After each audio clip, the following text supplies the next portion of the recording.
बातों को घुमा फिरा के बात करने से कोई फायदा नहीं है और आपके बीजेपी के चमचों को बात कराने से कोई फायदा नहीं है। कागज है तो मुंह पर मारिए। आरएसएस को बैन करने की तैयारी हुई पूरी तो जान से मारने की धमकी लगी मिलने। जी हाँ दोस्तों, ऐसे तो लगातार प्रहार जो है आरएसएस पर इस साल पड़ता ही जा रहा है, मगर दोस्तों अब जो एक्शन होने जा रहा है आरएसएस के साथ वो बहुत ही तगड़ा एक्शन है। आपको मैं बताऊंगी किस राज्य में आरएसएस के ऊपर तबाही आ चुकी है। इस वक्त जितनी मनमर्जी इस संगठन ने करी, अब तक उन सब का अंत हो रहा है। और वो सब कुछ कैसे हो रहा है, कौन कर रहा है, कौन है वो कांग्रेस के नेता जो ये सब कुछ कर रहे हैं, आपको मैं सब कुछ विस्तार से बताऊंगी इस वीडियो के अंदर, तो आप कहीं मत जाइएगा। साथ ही दोस्तों चर्चा करेंगे कि आखिर ऐसा हो क्यों रहा है। वीडियो को आप पूरा देखिएगा। नमस्कार, आदाब, आप देख रहे हैं खबर अड्डा और मैं हूं आपके साथ सुम्बुली राम। दोस्तों क्या आप जानते हैं कि राष्ट्रीय स्वयंसेवक संघ आरएसएस ये कोई ऐसा आधिकारिक संगठन नहीं है। ये बाकी तमाम संगठनों की तरह, एनजीओस की तरह रजिस्टर्ड नहीं है, पंजीकृत नहीं है। और ऐसे में इसे कागज दिखाने के लिए कहा जा रहा है, कागज बनवाने के लिए कहा जा रहा है। तो मोहन भागवत कह रहे हैं कि भाई हम तो 100 साल से बिना कागज के चले आ रहे हैं। तो मोहन भागवत कागज दिखाना तो दूर, बनवाना भी नहीं चाह रहे। समझ रहे हैं आप दोस्तों। और ये संघ मैं आपको बता दूं कोई छोटा मोटा नहीं, इसकी शाखाएं आपको लगभग हर जगह मिल जाएंगी। मगर जिस तरह से ये संघ काम करता है और जैसे समाज में अपना बोलबाला किया हुआ है इस संघ ने, जिस तरह भाजपा के नेता इससे जुड़े हुए हैं, संघ के मेंबर हैं या रह चुके हैं, तो इस संगठन को लेकर अब कई सवाल खड़े हो रहे हैं। सबसे बड़ा सवाल यह कि इसका रजिस्ट्रेशन आखिर हुआ क्यों नहीं, जैसे सबका हुआ है, जैसे सभी संगठन सरकार की नजर में है, उसकी लिस्ट में है, सब कुछ लीगली हो रहा है, ऑडिट होता है उनका, तमाम तरह की छानबीन होती है कि फंड कहीं बाहर से तो नहीं आ रहा। क्या ये सारे प्रोसीजर आरएसएस के साथ होते हैं?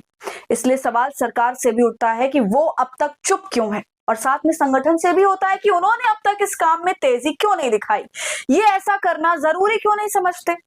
मगर दोस्तों अब इस पर बड़ी गाज गिर रही है। ये मुहिम काफी वक्त से कांग्रेस के नेता प्रियांक खड़गे, कर्नाटक में मंत्री है मल्लिकार्जुन खड़गे के बेटे भी हैं। हुआ क्या, इन्होंने एक बड़ी मुहिम छेड़ी हुई है लगभग 2 सालों से और लगातार इस पर सवाल उठा रहे हैं। और अब एक बार फिर से इस मामले पर बड़ी बात हो रही है।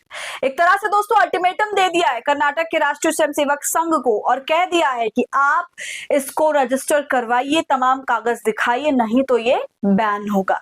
सबसे पहले आप ये खबर देखिए दोस्तों, मेरी रगों में अंबेडकर का खून दौड़ता है। आरएसएस से कागज मांगने के मुद्दे पर प्रियांक खड़गे पीछे हटने को नहीं तैयार। खबर में क्या लिखा है आगे, आरएसएस से पत्र लिखकर कागज मांगने के मुद्दे पर कर्नाटक के गृह मंत्री प्रियांक खड़गे पीछे हटने को तैयार नहीं है। इस मुद्दे पर कर्नाटक से लोकसभा के सदस्य रमेश जिगाजनागी के बयान का हवाला देते हुए खड़गे ने एक्स पर लिखा कि मैं धमकियों से नहीं बल्कि नैतिकता से डरता हूं, क्योंकि हमारी रगों में अंबेडकर का खून दौड़ता है। उन्होंने आगे लिखा कि मैं संविधान के संरक्षण में हूं और मुझे उन लोगों से डरने का कोई हक नहीं है जिन्हें संविधान के तहत कोई मान्यता नहीं मिली। दरअसल बीजेपी सांसद और दलित वर्ग से आने वाले बीजेपी सांसद रमेश जिगाजनागी ने कहा था कि एक दलित व्यक्ति प्रियांक खड़गे ने आरएसएस पर सवाल क्यों उठाए। जिन लोगों ने आरएसएस पर सवाल उठाए हैं उनका काम तमाम कर दिया गया है। तो देख रहे हैं आप, खुद सुन रहे हैं ना, खुले में इस तरह की बातें की जा रही हैं। दलित और आरएसएस को अलग अलग नापा जा रहा है, मारने की धमकी दी जा रही है। क्यों? इसलिए क्योंकि प्रियांक खड़गे ने 13 जून को एक पत्र आरएसएस के चीफ मोहन भागवत को लिखा। इस पत्र को प्रियांक खड़गे ने 15 जून को सार्वजनिक किया था। इसमें खड़गे ने आरएसएस के चीफ से पूछा कि ये बताइए कि वो एक रजिस्टर्ड संगठन है या फिर नहीं। खड़गे ने अपने 7 सवालों में ये जानने की कोशिश की दोस्तों कि आरएसएस को फंड कहां से मिलता है। उन्होंने ये सब पूछते हुए ये भी लिखा कि आरएसएस ने बड़े पैमाने पर कर्नाटक में कार्यक्रम किए हैं। ऐसे में इस संगठन की कानूनी वैधता क्या है? अब आप बताइए दोस्तों, क्या ये सवाल वाजिब नहीं है? ये तो बिल्कुल वही प्रोटोकॉल है जो सबके साथ फॉलो करवाए जाते हैं। तो फिर यहाँ क्यों सबकी सुई आके अटक जाती है?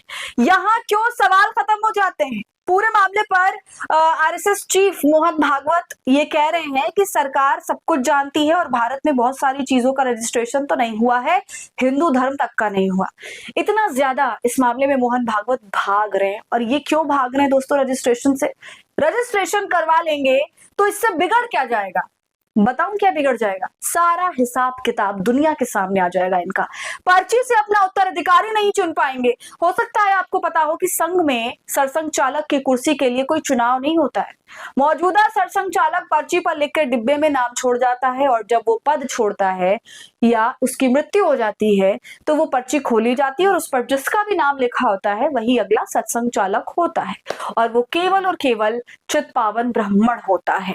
16वीं शताब्दी के कबीले भी इससे ज्यादा दोस्तों लोकतांत्रिक हुआ करते थे, लेकिन संघ और लोकतंत्र में उतना ही बैर है जितना कि नीम और रसगुल्ले में। इसलिए जब प्रियांक खड़गे ने कहा कि संघ को कागज बनाना भी होगा और दिखाना भी होगा तो भाई बवाल मच गया। अगर आप इतना बड़ा संगठन मेरे राज्य में चला रहे हो तो आपको रजिस्ट्रेशन करना पड़ेगा या तो आके बोलना पड़ेगा कि किस कानून के तहत आप ये सारे काम कर रहे हैं। जब भागवत का कोई जवाब नहीं आया तो 13 जून को प्रियांक खड़गे ने उन्हें चिट्ठी लिखकर राष्ट्रीय स्वयंसेवक संघ की कानूनी स्थिति, वित्तीय हिसाब किताब, ये सब कुछ मांगा जो उन्हें अभी तक नहीं मिला है। मिला है तो सिर्फ धमकियां, वो भी ढेर सारी, और साथ में दोस्तों खुले में होता हुआ जातिवाद। तो बताइए आपका इस पूरे मामले पर क्या कहना है? क्योंकि अगर ये मामला बढ़ता है और संघ की तरफ से कोई कार्रवाई नहीं होती तो कर्नाटक की सरकार की तरफ से कार्रवाई तो भाई जरूर होगी। तो बताइए दोस्तों आपका इस पूरे मामले पर क्या कहना है, कमेंट कर हमें जरूर बताएं। वीडियो को लाइक और शेयर कर ले, खबर अड्डा को यूट्यूब पर सब्सक्राइब कर ले।